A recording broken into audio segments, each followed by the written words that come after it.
Olá, eu sou Leonardo Cavalcante e começamos aqui mais um programa Perspectivas, hoje entrevistando o deputado Eduardo Bolsonaro. Deputado, muito obrigado pela presença. Obrigado, Léo, satisfação.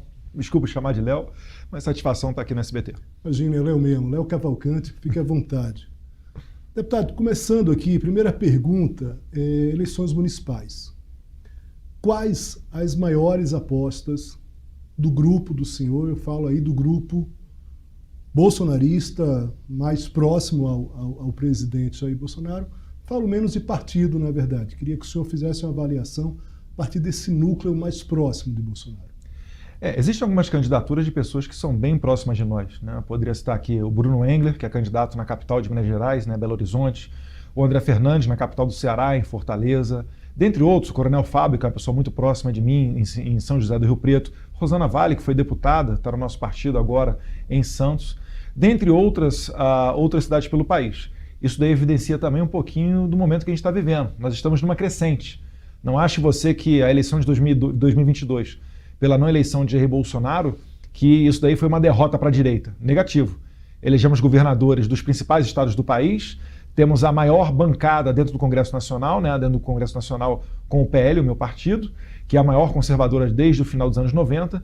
Então o momento ele é favorável. E prova disso é que o Jair Bolsonaro é disputado à tapa por todos os candidatos. Todo mundo. Às vezes até que gente que não é de direita quer o Bolsonaro na cidade dele. Por quê? Porque ele decide a eleição. A transferência de votos que Jair Bolsonaro faz numa campanha eleitoral, ela é absurda. E em cidades onde você não terá segundo turno, mais ainda. As cidades que contam com menos de 200 mil eleitores. Então a gente vê um vento muito favorável e acreditamos que passada essa eleição a gente vai firmar essa fortaleza que será o preparativo para o retorno de Jair Bolsonaro em 2026. Em cidades maiores, em capitais como, por exemplo, São Paulo, há um certo cuidado do candidato em relação à presença do Bolsonaro, do candidato de vocês? Olha, as pessoas da direita, elas têm uma certa crítica com relação ao Ricardo Nunes, porque enxergam uma carência de posicionamento. Elas querem muito ir para a internet para, com unhas e dentes, defender o Nunes. Então esperam dele um posicionamento contra o aborto, contra a ideologia de gênero, algo mais forte com relação à proteção da população, a favor da polícia, da guarda municipal. E nisso daí, talvez, né, esteja faltando um pouquinho. Muitas pessoas entendem que está faltando um pouquinho disso no Ricardo Nunes.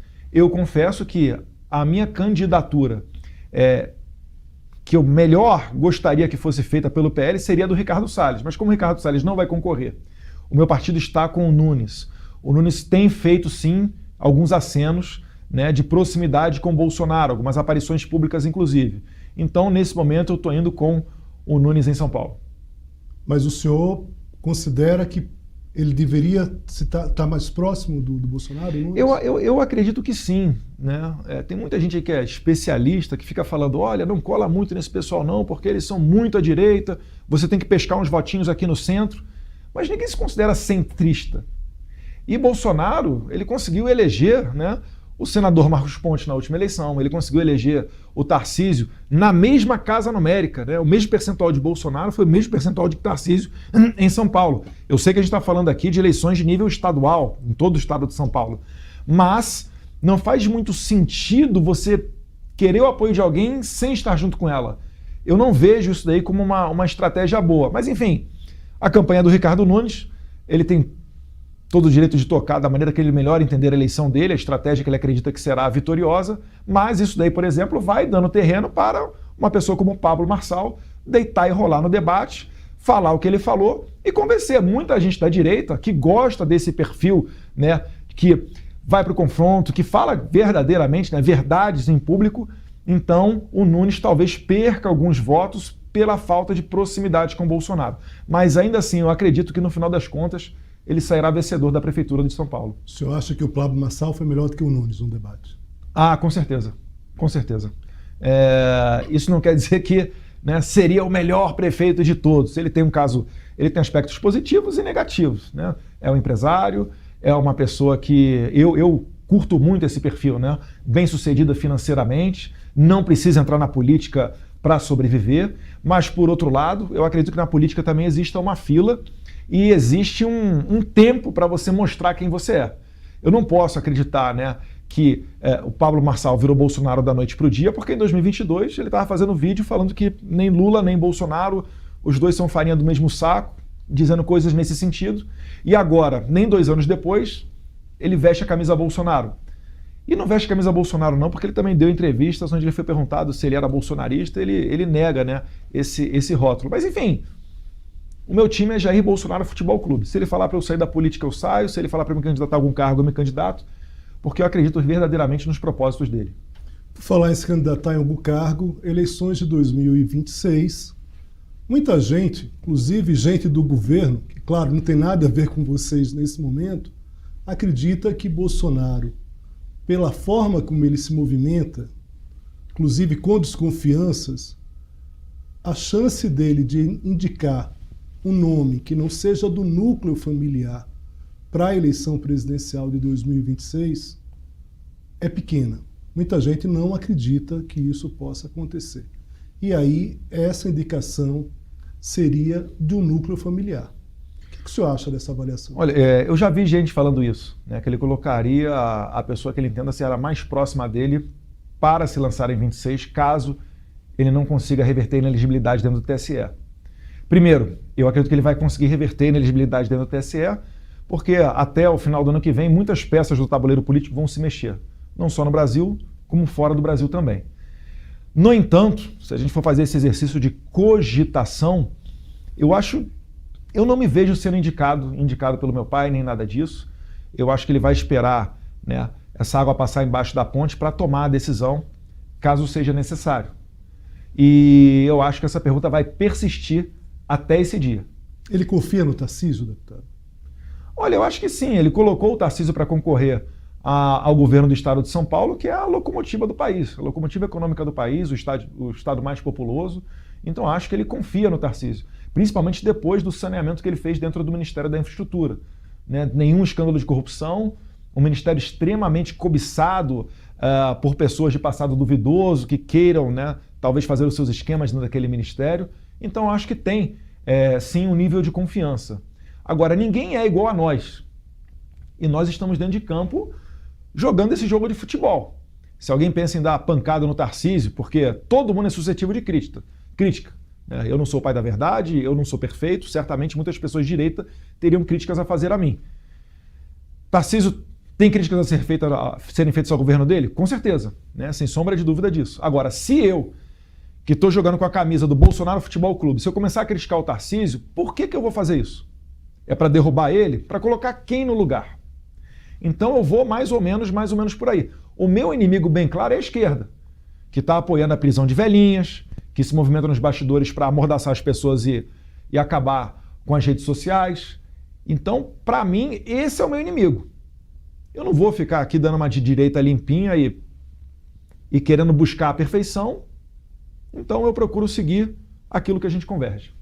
Tem uma pesquisa Paraná, que inclusive entre pessoas à direita é exaltado como instituto que é mais preciso em relação a números, que coloca Michele Bolsonaro como hoje a personagem que mais traria uma transferência de votos de Bolsonaro para a presidência da República. A gente sabe que tem ali um acerto a partir do preço de hoje dela se sair dela ser a candidata ao Senado pelo Distrito Federal. E por que não a presidência se essa pesquisa específica mostra já em 2 levantamentos uma forte transferência de votos para Michele? É uma boa pergunta para ser feita para o Jair Bolsonaro. Léo, mais uma vez, essa pergunta ela vai persistir até o dia em que Bolsonaro conseguir reverter a inelegibilidade dele dentro dos tribunais, ou até o dia que ele não conseguir fazê-lo e vai ter que tomar essa decisão. Então, vamos ver o que acontece aí, mas muitas peças nesse tabuleiro ainda serão mexidas e eu tenho muita esperança que Bolsonaro será o candidato a presidente em 2026. Tá. A preço de hoje, deputado, a chance, não existe essa possibilidade. Bolsonaro está inelegível. Mas o senhor falou de peças se movendo no cenário internacional. O senhor está falando da eleição de Trump, não? Sim. Assim como saiu uma matéria no Financial Times mostrando, né, a discreta movimentação do Biden para garantir a democracia no Brasil, assim como algumas matérias apontam que os Estados Unidos, nos bastidores, forçaram Maduro, né, porque agora os Estados Unidos compram petróleo da Venezuela, não mais da Arábia Saudita. Como bastidores dão conta de que o governo Biden se movimentou para colocar, inclusive, o voto impresso na Venezuela, existe uma certa influência dos Estados Unidos para com toda a América Latina. Então, nesse sentido, né, tendo a eleição do Trump, talvez as coisas mudem. A gente sabe que mais ou menos o que acontece com o Trump nos Estados Unidos acontece com o Bolsonaro aqui, principalmente a perseguição judicial. A gente está hoje aqui finalmente desse caso dos presentes, por exemplo, né? O Bolsonaro ele é acusado de presente quando o Lula usa um relógio Piaget de 20, 30 mil dólares no pulso e nada acontece com o Lula. Mas são casos que rolam mais de ano para tentar desgastar Bolsonaro, colocar ele nos tribunais, gente conjecturando a prisão de Bolsonaro. Nos Estados Unidos é a mesma coisa com Trump. Nesse caso das joias, deputado, teve uma operação ali investigada pela Polícia Federal, inclusive para a Polícia Federal de Alexandre de Moraes. Não tem como você... O Alexandre de Moraes proibiu meu pai de fazer transmissão ao vivo dentro da casa dele nas eleições. Mas você está falando das joias. Proibiu, mas é a mesma pessoa. É a mesma Stasi, é a mesma Gestapo. São sempre as mesmas pessoas. Eu fui alvo... Quando a Polícia Federal foi lá em Angra, na operação, um dia depois do retorno de Jair Bolsonaro às grandes lives, lá no final de janeiro. Fizemos uma grande live, Bolsonaro estava na sua casa lá em Angra dos Reis, em Mambucabinha, e no dia seguinte a sua transmissão ao vivo, que foi um sucesso, mais de meio de milhão de pessoas simultaneamente, só nas nossas plataformas, no dia seguinte a Polícia Federal nos visitou. Bem, eu já trabalhei na Polícia Federal. A primeira equipe a chegar foi a equipe de Angra dos Reis, que é a equipe da ponta, da execução, que não sabe o que está acontecendo na investigação, mas tem no papel a ordem do juiz. É para pegar laptop, celular, dessa pessoa. Quando essa equipe faz o cumprimento, ela retorna com tudo isso daí para a sede e entrega ao delegado presidente da investigação. O que aconteceu com a gente lá em Angra? Enquanto a equipe de execução de Angra dos Reis cumpria o mandado do Alexandre de Moraes, chegou de helicóptero às pressas um delegado, que eu acho que era de Brasília ou do Rio de Janeiro, mas da inteligência, para acompanhar tudo de pertinho. Justamente aquele mais emburrado, que queria pegar tudo, pegou inclusive manuscritos do Flávio Bolsonaro, que se preparava para a live. Não quero saber, depois vocês explicam na justiça, etc. Então existe um direcionamento, inclusive da investigação. Mas não teve um movimento para a venda dessas joias? Mas se o Bolsonaro, se entrar nesse mérito, se ele fez ou não fez, se você recebe de boa fé uma coisa, que o antecessor recebeu 11 containers, ele podia vender, jogar no mar, tacar fogo, é dele. Agora vamos aos fatos. Bolsonaro devolveu tudo. Relógio, arma, tudo que ele tinha ele devolveu. Ou está na PF, ou está no depósito judicial. E o que tem aí do Lula? Lula vai devolver? Como é que pode? O cara que é acusado de corrupção porque ganhou um presente, o outro ganhou um presente e tá de boa. Não entra na cabeça da população. Fica fácil até para eu vender a perseguição que a gente está sofrendo. Isso deixa as pessoas indignadas. Deixa elas ainda mais sendo bolsonaristas. Voltando aqui à questão do Trump, só para ficar claro, o senhor acha que Trump eleito ele vai ser capaz de fazer movimentos contra a justiça eleitoral brasileira a ponto de esse movimento da direita global mudar esse cenário? Ele não vai fazer, não creio que ele fará movimentos para puxar a sardinha para a direita, mas ele vai ser uma pessoa certamente normal dentro da presidência dos Estados Unidos. Não um fantoche hoje. Hoje todo mundo sabe que o Biden, né, depois de 4 anos fazendo um show de senilidade, todo mundo está vendo que alguém governava os Estados Unidos. E não era o Biden. Então é o pessoal do Gonzales, da Kamala Harris, né, dentre outros atores que estavam no entorno dele. E esses atores são extremamente ideológicos. Extremamente ideológicos.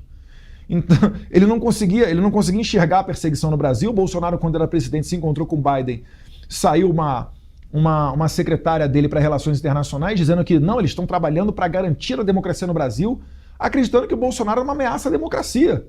Falei, gente, o Bolsonaro era simplesmente o chefe das Forças Armadas, com muitos militares dentro do governo, e dizem que ele é um golpista, ou pior, querem dizer que ele esperou sair do governo para dar um golpe em 8 de janeiro com pessoas que sequer estavam armadas. Você conta isso aí para um cara da Venezuela, um cara da Rússia, ele vai dar risada de você. Mas esse é o pessoal que vive nessa bolha lá nos Estados Unidos. Então, com o Trump vindo, tem uma atmosfera, uma onda de direita para terminar de varrer a América Latina. Uruguai, Paraguai, Equador e Argentina não são governos de esquerda. Se jogar os Estados Unidos para dentro do bolo, a gente já começa a ver o copo mais cheio. Eu acredito que essa atmosfera e o resgate da normalidade e a liderança dos Estados Unidos no cenário da geopolítica mundial vai fazer esses ares soprarem no Brasil também. Deputado, por que, uma questão que sempre me ocorre, por que Bolsonaro saiu do país depois da terminada as eleições? Porque aqui as instituições são fracas.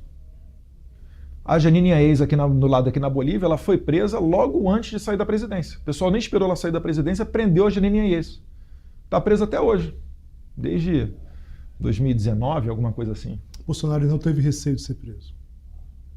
Ele certamente saiu para garantir a sua integridade física. Do jeito que estava, a instabilidade aqui no país, algumas pessoas até falam que não entendem por que ele retornou, que seria arriscado ele ter retornado, né, em março. Aquela visita à embaixada de um país estrangeiro também. Da Hungria? Não, ali, enfim, ele tem contato com outros embaixadores. Ele costumava frequentar algumas embaixadas. Mas também não estaria esse receio em relação a... Já que ele teve receio anteriormente, também não poderia ter esse receio? Mas aí eu não tenho nenhuma informação para dizer que, olha, tá para sair uma prisão dele, alguma coisa nesse sentido. Ainda que injusta, né? Porque vai ser injusta. É um presidente que entrou e saiu da presidência com o mesmo patrimônio. E nem o filho dele, eu não sou Ronaldinho dos negócios, nem nada. Não creio. Para mim, a Hungria ali foi um acidente de percurso, vamos assim dizer, né, das pessoas que achavam que ele estava planejando uma coisa e não tinha nada daquilo. Mas no final das eleições, esse receio dele ocorreu. Não falo por ele, tá? Mas eu acredito que se ele saiu do país, ele tinha as razões dele. Eu também não ficaria no Brasil num clima daquele. Não dá para você achar que está tudo dentro da normalidade. A pessoa tinha acabado de sair da cadeia, colocaram ela na presidência da República. Eu não acredito que na boa-fé das pessoas que trabalharam nesse projeto. Eu ficaria com receio se eu fosse o Bolsonaro. Deputado, outra questão também que é inevitável perguntar é quais os fatos que o senhor atribui, o que é que o senhor atribui à derrota de Bolsonaro em 2022? Olha, eu sou muito cético com relação às urnas eletrônicas e muito crítico, principalmente da atuação do Barroso, que entrou dentro do Congresso Nacional, interferindo no processo legislativo, quando ele foi conversar com 11 presidentes de partidos e enterrou o projeto do voto impresso, né? Ele diz que seria um retrocesso. Eu não vejo dessa maneira. Isso daí depois, na sequência dos fatos, foi somado a uma corrida totalmente injusta, onde a gente viu o Bolsonaro que não podia falar de Nicolás Maduro, relacionar Lula a Ortega, da Nicarágua, que está prendendo freiras, expulsando bispos. Não poderia falar que ele era a favor do aborto, que ele era a favor de drogas. E hoje em dia a gente está vendo aí as ministras e ministros do Lula defendendo descriminalização de droga, flexibilização de aborto e daí por diante. Então foi uma corrida onde a gente não pôde fazer oposição. Eu lembro do deputado Nicolas, né, fazia vídeos sensacionais. Um dos vídeos dele ele foi obrigado a tirar das redes sociais. Eu fui obrigado, igual o senador Flávio, a deletar posts meus das redes sociais. Os advogados do PT tinham um sucesso incrível junto ao TSE. E para coroar, após a eleição, um tapinha nas costas, né, do corregedor do TSE, junto ao presidente Alexandre de Moraes, dizendo missão dada e missão cumprida. Cereja do bolo, perdeu o mané. Não dá para dizer que isso é uma democracia séria. Agora, deputado, Bolsonaro foi eleito pelas urnas eletrônicas, o Tarcísio foi eleito, o senhor foi eleito. E com a moral de eleito, a gente pede mais transparência. Pergunto, Léo, quem é que ganha, quem é que perde, se você tiver uma urna igual a do Paraguai de 5ª geração, onde você tem a contagem eletrônica e é impresso um cartãozinho, você registra o seu QR Code e bota o cartãozinho com o teu voto dentro de uma urna, para caso seja necessário, ter como fazer recontagem dos votos. Os Estados Unidos estão pedindo agora para a Venezuela, recontem os votos, peguem as atas. Agora não mais, porque todo mundo já viu que a fraude aconteceu. Então eu não vejo por que seria prejudicial ao processo eleitoral a gente ter a contagem pública dos votos. Porque se você pede para o TSE para te explicar como é que funciona a eleição, ele vai começar com criptografia, codificação, etc. E o cidadão não entende isso. Ele não se entende parte do processo democrático, a festa da democracia. Ele tem que confiar de maneira cega naqueles que contam os votos. Não dá para você acreditar que esse esforço tão grande, essa energia tão grande, seja para o bem da população. Eu atribuo a isso daí, né, principalmente, a derrota de Bolsonaro. A incapacidade de ser permitido fazer uma oposição. Deputado, os senhores tentaram criar um partido em determinado momento, não avançou, estão hoje dentro do PL, falo o grupo majoritariamente ali bolsonarista, quando eu falo bolsonarista, mais ligados ao Bolsonaro, sem uma conotação científica maior em relação aos personagens. Esse momento é confortável? Está dentro do PL? Existe ainda uma intenção de ter um partido próprio? Não, nesse momento eu não tenho nenhuma reclamação com relação ao presidente do PL. O PL tem me dado uma retaguarda para atuar lá em São Paulo, mas é óbvio, eu tenho que ter a maturidade de entender que nem sempre eu serei vitorioso nas disputas internas.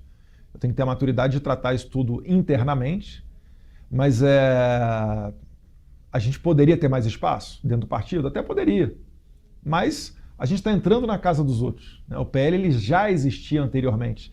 Era um partido que tinha algumas dezenas de parlamentares no Congresso Nacional. Então, aos poucos, é natural um embate, um conflito. Procuro não trazer isso daí para público, tento resolver dentro do partido.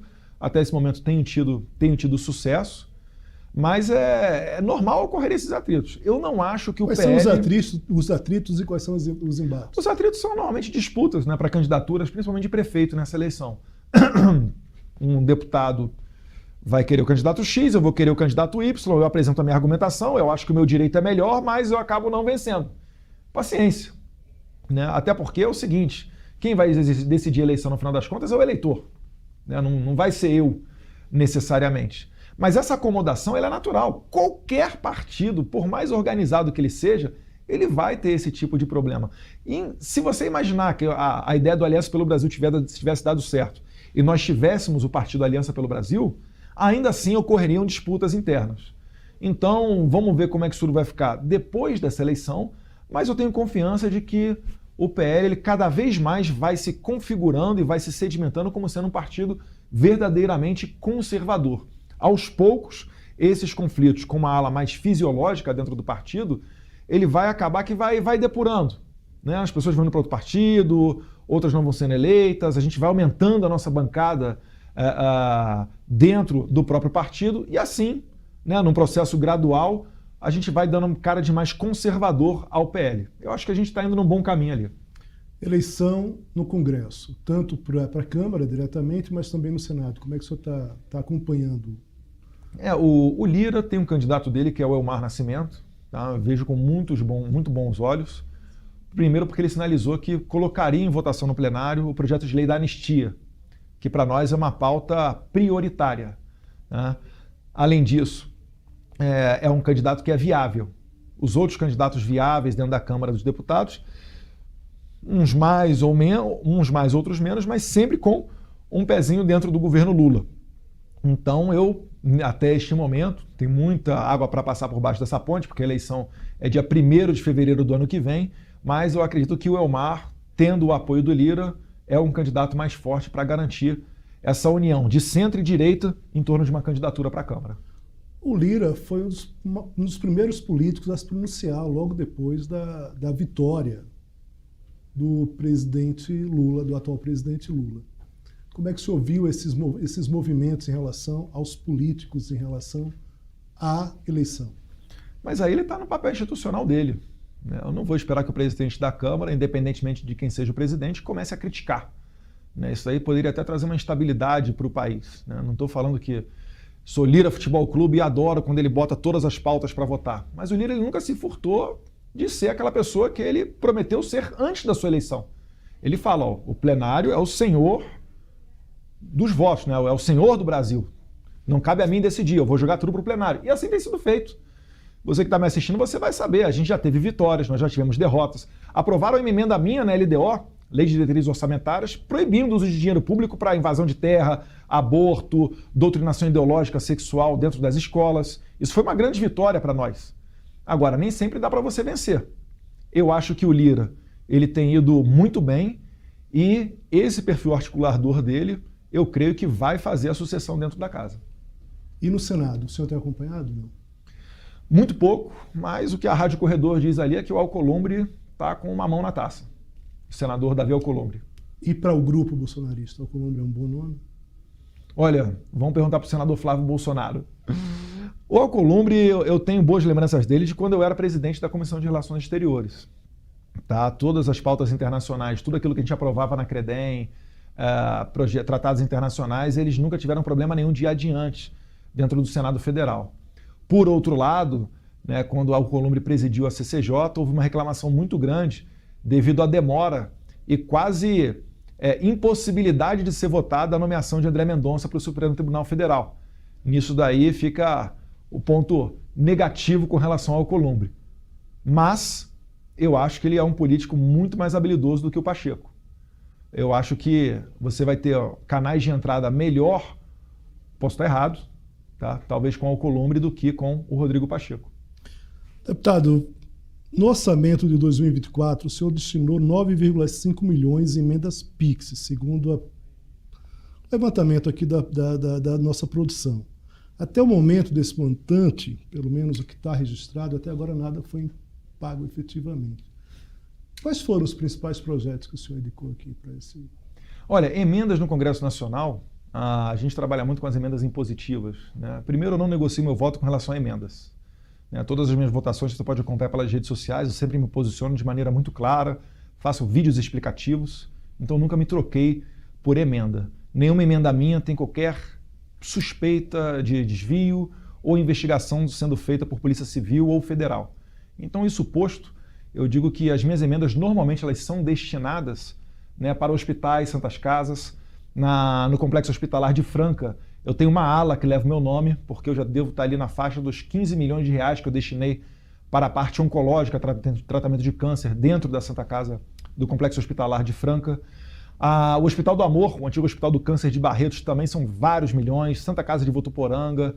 Então, por aí, agora o Hospital de Base de São José do Rio Preto, que a gente conseguiu um acelerador linear que vai reduzir o tempo de tratamento de pessoas com câncer, bem como reduzir os efeitos colaterais para uma pessoa que tem que se tratar com câncer, algo sensacional.